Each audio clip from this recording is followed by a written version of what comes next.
Hello, I wanted to do a response to a couple of videos done by Brian at Bookish, because they really kind of go to the heart of reading as it was. And it was like, it really kind of sparked a lot of thoughts in my mind.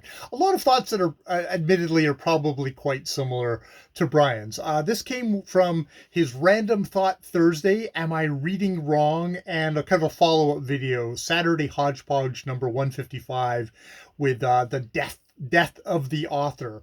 And these videos seem to be kind of sparked off by a little maybe anxiety on Brian's part that, like, well, am I reading these books right? I that he really enjoys, reading books and coming up with his interpretations and saying, like, he's a very kind of intuitive reader, and loves making kind of different little connections and stuff like that. He's not a big guy for going to secondary sources to get interpretations of it, or listening to author interviews where the authors will talk about what's going on in this book or something like that. That said, he's not a death of the author guy where he's like, I am not going to consider the author at all. I'm strictly going to focus on the text. He's not hardcore like that. He does like, kind of some kind of context for that. And I just thought I would chime in because you do hear that a lot of people going like, well, you're reading into the text. This isn't what the author intended. And yeah, that kind of phrase, author intention, came up a lot in his videos about, like, what did the author intend, and is it rude to ignore what the author intended in a particular work, to read against the author in a way. And it put me in mind of, at one point I was like, oh, I wanted to be a writer, and I took classes and everything.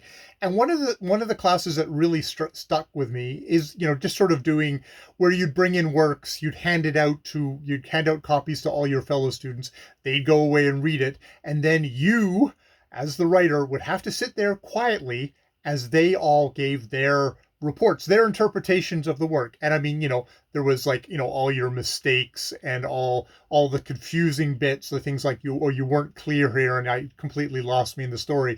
But also them talking about, like, sort of what they thought the story meant or how the story made them feel. And, of course, as a super noob, not particularly skilled writer, that would why you I was kind of shocked by how wildly all over the map that was. And you could see that if I had actually gone on and become an actual writer, that would have gotten a lot more honed, and I could have said, like, I want to make this effect, and this is how to do it, and to actually achieve that. But that it was very instructive to just have to sit there and listen to what people got from your works. And sometimes I think the thing that really struck me was, it's like, oh, I didn't realize that was in there.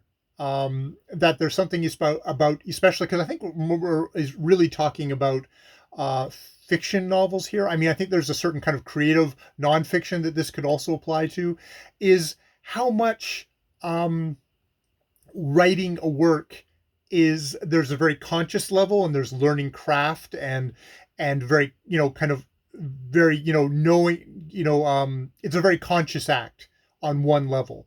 But there's something about novels which is also bringing out something else, even in, like, someone like me who, never made a go of it, of like, oh, this actually brings out something that you weren't aware of. And, there was other writers that I had talked to, or I've heard talk about, it's sort of the old saw that, like, you write your first draft, and then to be a really great writer, you would go back and you would really, really read that first draft and find the clues that some part of your brain that you're not conscious of left in the text, and you develop those, and then you'd maybe go back again and again and build up these layers upon layers. And that's how you can get kind of a richer text out of the experience. and that always stuck to me, that idea of, you know, the conscious kind of building blocks writer isn't necessarily the end all and be all of the text. That there's a lot of stuff that's happening that's your that's elusive, that either the writer is consciously alluding to stuff within the text, or there's stuff in the text that the writer, who is a sum total of society, of the culture, of everything that they've read, of everything that they've experienced, slips into the work. And that's a part of the magic of the work. And it's not necessarily the writer who is going to be the best reader of that. I think that you can point to examples of writers where they think that their greatest work is this. I think it's Arthur Conan Doyle. He thinks that his greatest works are his historical fictions, where, you know, history has probably decreed by now, Sherlock Holmes is the thing that reverberated, that really resonated, that was his, that is his lasting contribution. That is the big thing, and so there's like instances where the writer isn't necessarily the best judge of their work, and maybe isn't necessarily going to be the person that you should depend on to do that reading.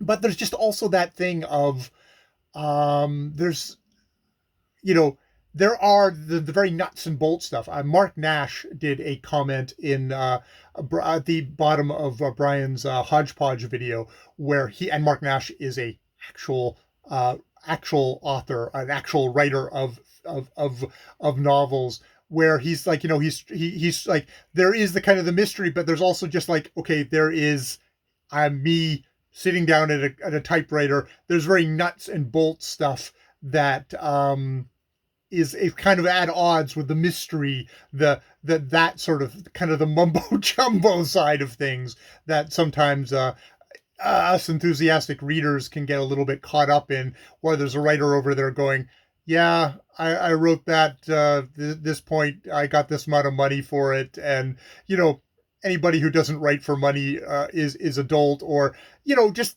you see it as very much of like, I make the sausages, so there's not that much romance there for me, which is the perspective of a very legitimate perspective of a writer, but it's maybe not the perspective that is going to give you the greatest pleasure as a reader, And I mean, there's just also that thing of if author intent was the only thing we took from a novel, that would make a novel very interesting, because it's sort of that thing of like, oh, there was a thesis, here's the thesis. It's kind of like your worst nightmare of a bad English class, where the teacher comes out and goes, the scarlet letter is about this symbolizes this symbolizes that, and it's like, that just kills the text. That just suddenly something that has all these different kind of warring kind of images and thoughts, and stuff like, it's a kind of it's a crazy mishmash that is living, that you are going to look into, and depending on what time in history who you are, you're going to see so much different stuff in it. Suddenly just lies there on the page dead, and I'm not saying that authors are doing that, but I think people who are saying like, oh, the author has an intention here, they're limiting what a novel could be, and what makes it, so exciting to read novels, and to read it again, and to like wait 20 years and be married, and suddenly you read a novel again, and it's like, oh wow, I didn't see any of that, because it's a living thing.